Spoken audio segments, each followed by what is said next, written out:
Pse Vladimir Putin nuk buzëqesh kurrë? Ai mund të ketë datëlindjen në ditën botërore të buzëqeshjes, por janë të rralla momentet kur e shohim Vladimir Putin me buzëqeshje në fytyrën e tij.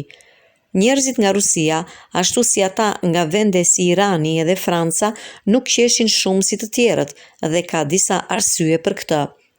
Psikologu Kuba Cruz ka botuar një libër për këtë çështje.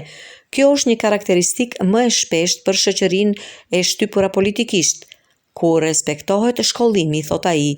Përveç kësaj, në këto vende, korrupsioni është më i përhapur dhe shërbimet civile janë më të paqëndrueshme, shton ai. Gjithashtu, në këto vende mendohet se buzëqeshja është më pak mikpritëse duke aluduar në dy fytyrësi. Vladimir Putin nuk buzëqesh shpesh sepse nuk e sheh buzëqeshjen si cilësi dualiste apo mikpritëse.